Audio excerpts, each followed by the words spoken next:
Hello YouTube, this is Kaito JR here, and I'm here to do another Ajin demi-human character discussion topic video, this time on Hirasawa. So yes, I haven't done one of these in quite a while. I mean, I think the last one I did was on Colonel Koma, and then I kind of stopped for a good while, and now, yeah.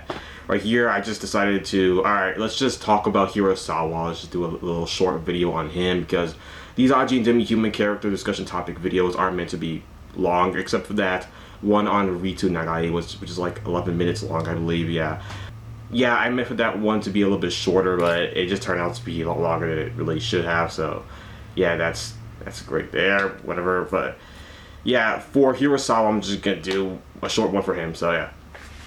Okay, well, first of all, Hirasawa, I mean, I think of him as a very serious and stoic man. I mean, he's not one to show his emotions to others all that much. I mean, similar to Kei Nagai, but I think with Hirasawa is that it's because he has a lot more experience as this mercenary man, and this man who just does jobs that anyone pays him the right amount. Like, yeah, I mean, he was hired by Yutosaki himself to just look around Ko Nakano's apartment room just to see if there is any clues on where Ko could be at. Yeah, it wasn't just Hirasawa, it was the others as well, Manabe, and two other guys that work under Hirasawa. I think Hirasawa was like the leader of the group, or the most veteran of the group, definitely. I mean, since he is clearly the most important one until he just died. But yeah, that's one thing, that Hirasawa is dead, both in the anime and in the manga currently. So yeah, I mean, it sucks that he is gone now, but yeah, his character is still, I find, really important overall, because he does act as this fatherly figure to Kei Nagai, as you pretty much all know. I mean, during his stay with Kei, and during his stay with Yutosaki in his hideout, because Yutosaki was on the kill list. Yeah, sorry. Yeah, because Yutosaki was on the kill list, on Sato's kill list, and Tosaki had to stay within this isolated place, just away from the public and to society in general, really, just around this forest area where no one knows where he could be, just so Tosaki could be safe at this point in time. Yeah, currently in the manga, he's not there anymore because he doesn't have a reason to be, because, I mean, the kill list is kind of over at this point in time. But yeah, Tosaki was there, and Hirasawa was there as well, and he was trying to give Kei some advice. I mean, he even asked Kei, because Kei was like sitting alone in this bench, and that Hirasawa just went up to him because he just says, "Hey Kei, did you want something from me?" And then Kei says, "Yeah, I just wanted some, like, everyone's height and weight and stuff like that, but nah, I don't really think I need it that much." But yeah, the Hirasawa says, "Hey Kei, are you lonely?" So yeah, I mean, Hirasawa, he has a great understanding of human nature. I mean, that's probably because of his experience just by being a mercenary in general, so he would have that experience. This camera again, sorry. Yeah, so yeah, he would have that experience. He would know and understand human nature very well, so he just wants to better understand Kei Nagai and try to help him as such, because yeah, see, the problem is that Kei, he wanted to change himself just so he can better, control his IBMs. I mean, that's what Ikuya Ogura told him, that, alright, Kei, look, if you want better control of your IBM, you have to change yourself first, so your IBM can better listen to you. It has to be a positive change, not a negative one that you already are right now, because of your cold nature and stuff like that. Yeah, Hirasawa even told Kei, look, Kei, you have to change the way you are, because if you just act like this, you're not going to be able to control your IBM, and you're also not going to be able to, create a bond with the others in general, because Ko himself, he's really good at creating bonds with others around him. I mean, he's already made friends, even better friends than you ever had, probably even back during high school. Yeah, I bet, like, you probably weren't a very popular kid while you were still in high school. You probably were just some kid who just studied by himself in the back of the classroom, just stayed there, and no one really talked to you at all. You were probably just that type of kid, and Ko would just be the popular student who everyone would just gravitate towards and want to be friends with, as well, of course. And yeah, that is true, but in this scenario that Kei is in right now, he's fighting against Sato, that's not really all that important. I mean, Kei kind of has to be cold and logical in order to defeat Sato, because Sato is he's very intelligent and quite menacing as well, since he's probably the most powerful Ajin that we've seen in the entire anime and manga so far. So yeah, I mean, Hirasawa, he wants Kei to change, but I guess not entirely. So yeah, that's just one character right there that Hirasawa has, that he is a very understanding character to, I guess, the youth in general, just how they, I mean, yeah, Hirasawa, he used to be young as well, so he just remembers,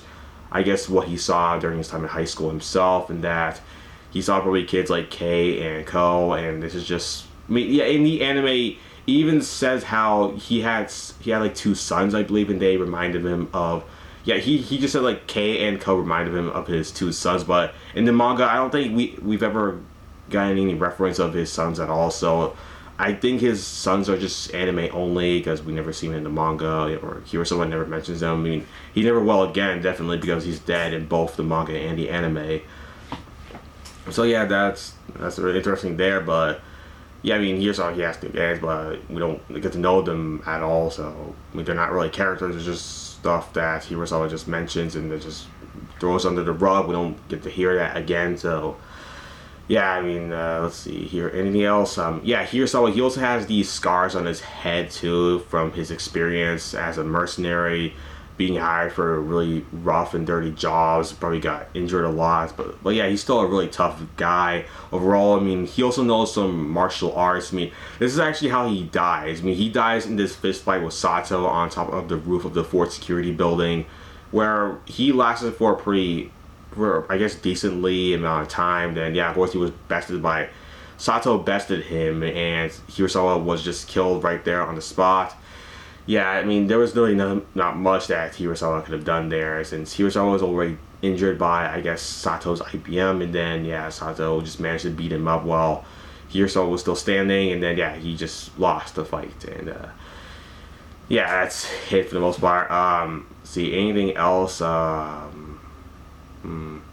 I don't know. I mean, Hirasawa, yeah, I talked about the scars and how he got that from experience during his time, the mercenary jobs, and being hired by Tosaki as well. Yeah, he's really good in firearms as well, because he has to deal with those rough jobs, and he also has a lot of training. I believe he also knows this gun guy who Manabe went to. I guess it was around chapter 60, it was between chapter 60 and chapter 70. Yeah, it's a pretty long gap right there, but yeah, it was between there where Manabe went to this guy who this guy knew Hirasawa, who was in this gun shop. Yeah, he told Hirasawa was dead, and then he gave Manabe all these guns for him to, I guess, get revenge on towards Sato. So yeah, that's why. Yeah, so Hirasawa, he definitely knew some people before, like, the time he was still alive, and he got some guns from this sort of bald man. I mean, Hirasawa was kind of bald as well. Also, that's another thing. Hirasawa in the anime, he had black hair, but in the manga, he has white hair. So that's kind of weird that they changed the hair color of Hirasawa. I mean, I don't know why they just kept Hirasawa's white hair. I mean, it looks a lot better, but I mean, whatever. I mean, the anime is done. The manga is just kept on going, so that's all that matters there for the most part.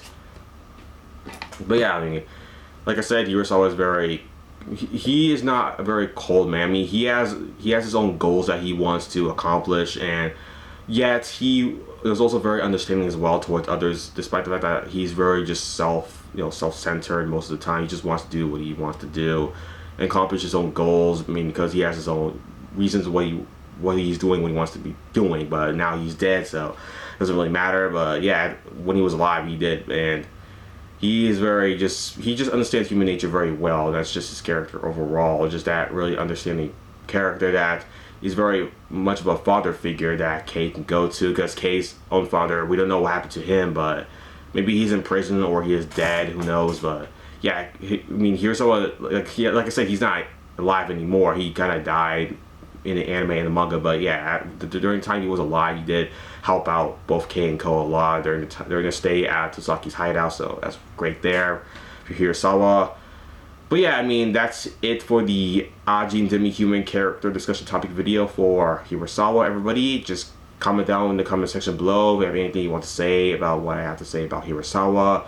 But yeah, that's it for the video, everybody. Thanks for watching, and bye.